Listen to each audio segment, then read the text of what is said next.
Hello, and welcome back to another episode of Reading RFPs, where we quickly identify and dissect opportunities worth pursuing on FBO.gov.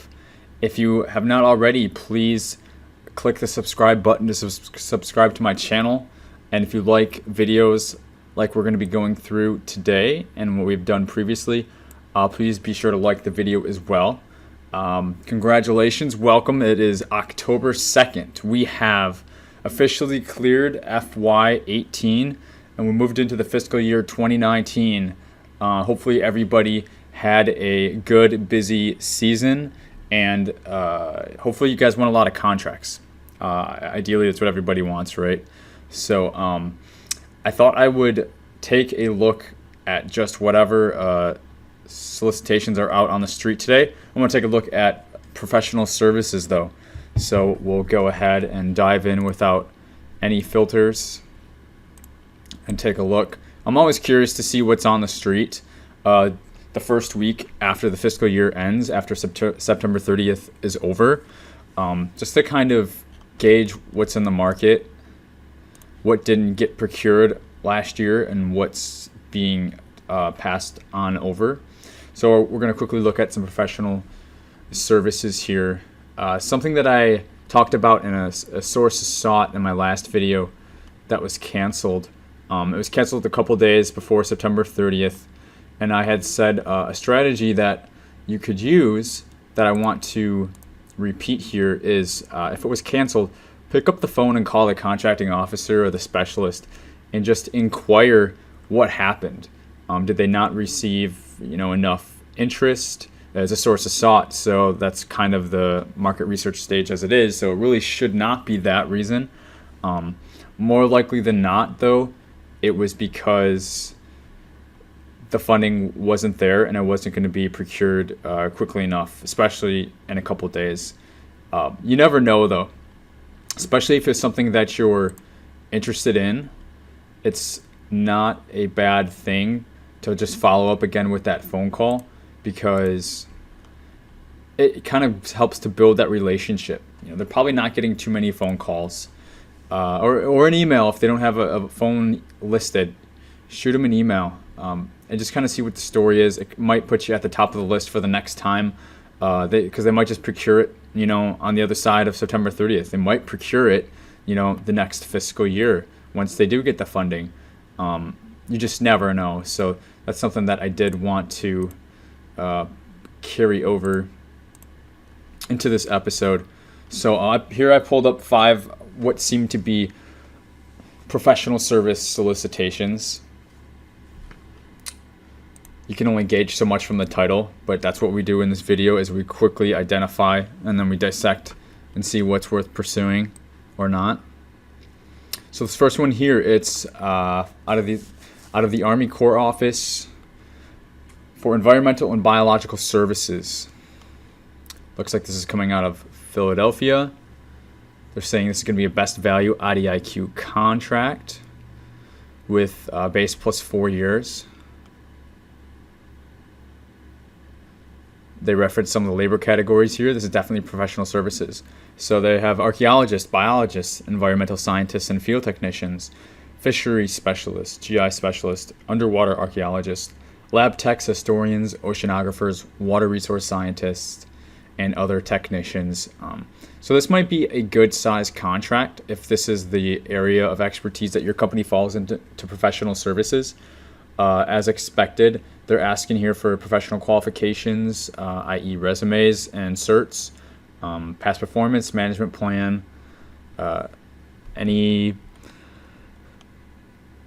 it's calling it small business participation. I'll have to see what that is. And then your price, that's all required in the proposal. It actually looks fairly straightforward. If this was something that I was going after or I was interested in, I wouldn't be deterred at this point.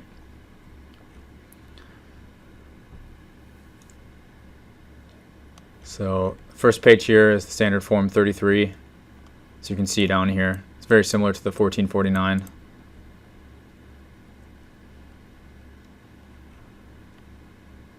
Here's our base plus 4. It's an IDIQ contract, so it's got a $10 million ceiling on it.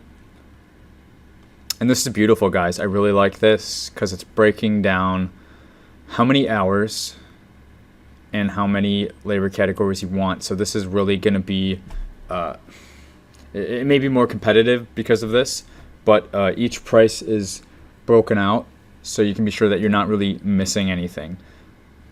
Imagine if this was just all one job, you know, there would be no way that it would be quoted apples to apples.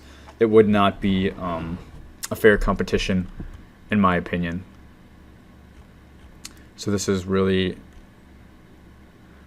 really detailed, which is really good if this is something you're looking to bid on. Unfortunately, they're not all like this. So they'll do this for the base in all the 4 years. That's why this keeps going on and on.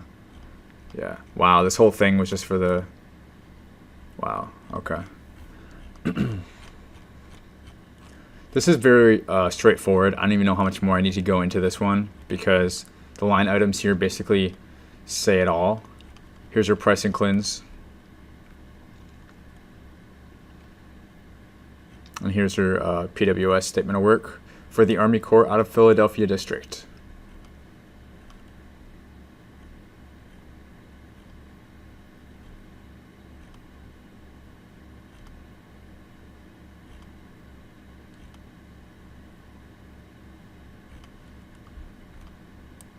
So this one it's a fairly long document, but it has your standard reps inserts. And then there is your wage determination, which they may or may not highlight.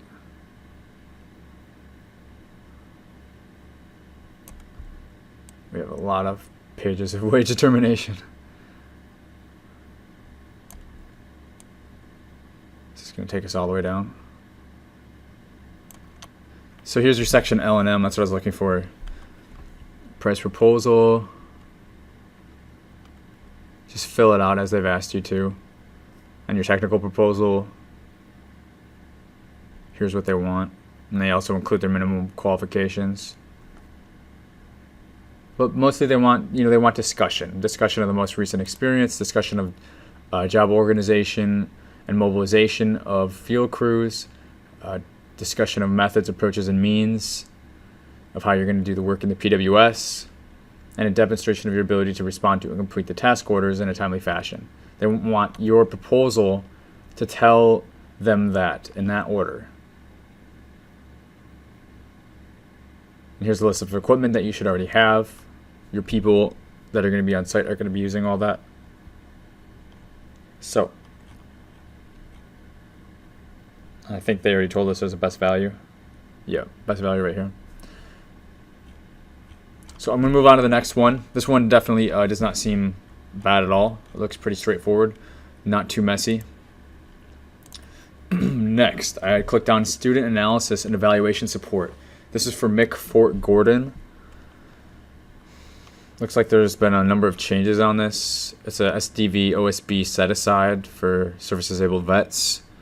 Response is due October 12th, unless the last amendment has changed that. Take a quick look.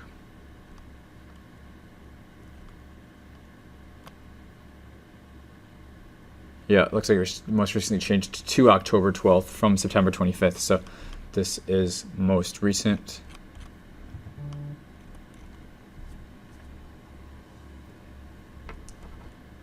Looks like it's saying here the POP is going to start this November, right before Thanksgiving.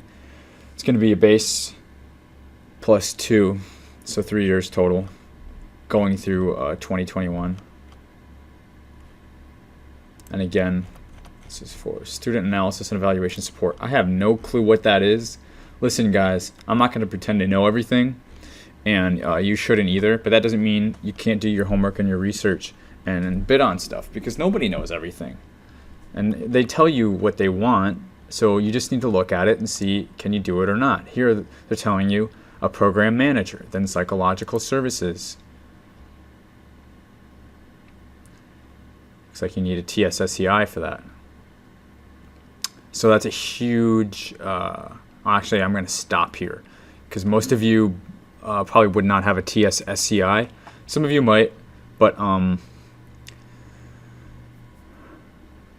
yeah, that's gonna weed out a lot of people.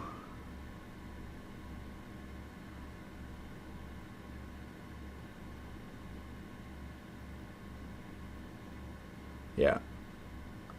Okay, so your psychological services has to maintain a TSSCI. That means your company needs to be able to sponsor somebody in JPass with a TSSCI. So if your company can't do that, you can't bid this. If you can, you may be one of a few. It's taken forever nowadays to get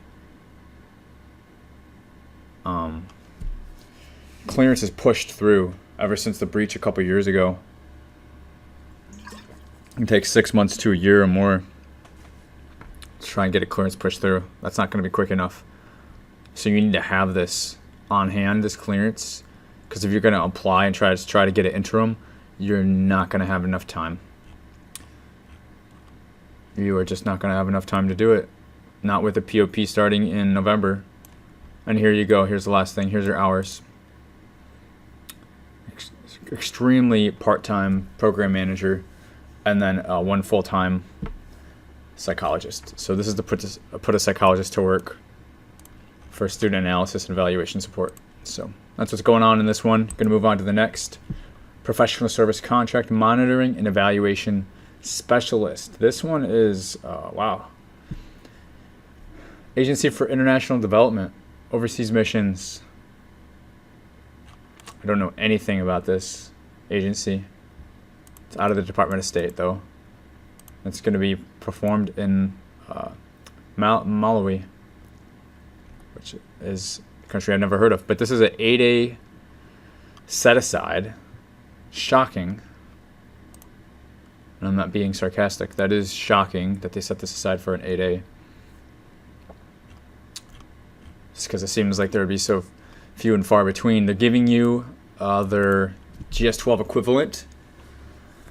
Looks like this is going to be for one person. So it's going to be a 2-year base with 3-year options. Instead of a base plus 4, it's a 2-year base plus 3. Still ends up being 5 years. But it's good, actually, because it gets you on a contract for those first 2 years instead of just the one.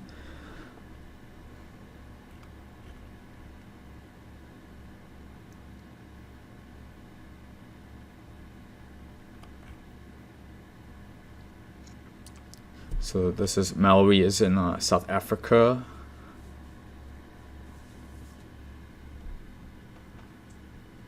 They provide management and support to 11 countries in the region. And at the moment that includes Zimbabwe, Malawi, and Madagascar.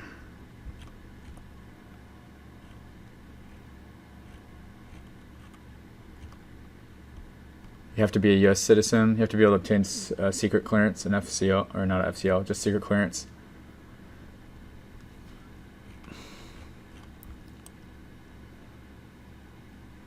And here's their weighting system, evaluation factors, education, professional experience, and knowledge. Price isn't even in there. It's probably because they think the price, the price is going to have to be a GS-12 equivalent, so that's what they're going to pay for it. So they're going to look at your experience as being a heavily weighted factor for being selected for this. Cool. Good luck to any 8As out there. This is due on October 16th. So you have a solid 2 weeks from today, October 2nd, to bid on this. If you have, if you're able to get that security clearance to sponsor a person, send them on out to Africa, you can get it. You can do it, guys. I've seen it done many times. You got to put together that proposal. You got to it's all about points. And if you don't win, you got to ask for a debrief within the first 48 hours. So you can talk to the contracting officer one-on-one and let them know how to make your proposal. Let you know how to make your proposal better, assuming your pricing and everything else is in line. So this is mailroom and warehouse support services. Interesting, they got a number of documents and they've had to change This is an 8A competitive set aside again, and it's due October 15th. And this is a base +4. Very, very typical, seemingly typical professional services contract. You see a lot of these out there, and they're usually pretty good contracts because you can usually find people in the area to do it. They're not hard to find labor. They're talking about a site visit. I want to make sure that that time hasn't elapsed. Yeah, it looks like the site visit already happened. A lot of people. What's going on with this? Is this a huge contract or something? Looks like there's over 30 contractors that showed up. That's a lot for a mailroom and warehouse support. Take a look at the RFP. See if it'll give me any more indication of what is going on.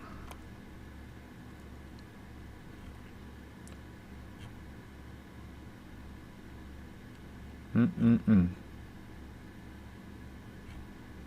don't know if the site visit was mandatory. If it is, you yeah, wow, you missed it. But this tells you something right here. 1920. Each 1920 is one full-time person. So if you were to add all these up, yeah, this is for over 100 people. So this is a good-sized contract. This seems excellent. I don't know what the security clearance level is on this, but this looks like an excellent one to go after. These are probably a lot of incumbent employees already in place. You need to be able to transfer them over if you're the winning bidder. Could be a chance to take your business to another level if you can win this contract. Whoever's going to win it. I don't know who the incumbent is. I recommend doing some homework so that you can see what the previous value was, if there was one. You can also submit that as an RFI. You can inquire who the incumbent is and the incumbent price. So they're talking about all the duties that these 100 different people will be doing for the warehouse support services. But, and they call this an 8A. They did. 8A is going to love this. Basis for award, lowest price technically acceptable LPTA. Assuming you pass your past performance rating, your qualification rating, and your technical approach. If you're the lowest price, you win, baby. I love it. Yeah, I hope some of you guys can go after this one. Just check out first and see if that site visit was mandatory. I don't think it was for a staffing contract. It's usually not. They do that more so for construction contracts. Move on to our last one here for today. We got aviation operations, training and safety advisor. Let's see how many people this is for. We don't have a set aside yet, and the response date is due October 15th. Place performance is in Iraq. Good to know. That might steer some of you away, or it might not. And Victoria Stewart is the administrative officer. I feel like this is just for one person. Here's a market value. FS14 equivalent. And this is a base +4.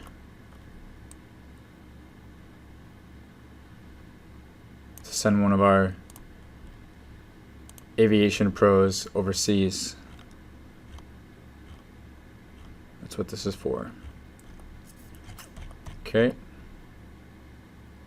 This is your FS171. Which I don't see much in there, so you're going to have to rely mostly on the body of the text here. They're weighting it. Your evaluation criteria, lots of demonstrated knowledge in Factor 1. Factor 2 is your program management and administration, more demonstrated knowledge. You need to write to all this, your safety systems and procedures, knowledge of all this stuff that you can find in the PWS. And then your experience and your past performance is the least weighted. And I don't even see price on here. So they're really looking for somebody who knows what the hell they're doing. They're going to negotiate based on the market value. Yeah, we don't have a set aside. And again, this is for the Department of State. International Narcotics and Law Enforcement Affairs. Interesting. Here's what they want. 3 letters of recommendation, a resume, and fill out your form. Win these points, and you might just win this contract. All right, guys, it's gonna do it for me. Until the next one, have a great day. Happy hunting. Don't forget to like and subscribe if you got some value from this, and more importantly, leave some comments. Let's get some engagement going on the videos. If there's certain type of videos you want to see, let me know, because right now I'm kind of going after everything, and I would love to be more specific depending on what you would like to see me dig into. So until next time, guys, have a great one. We'll see you.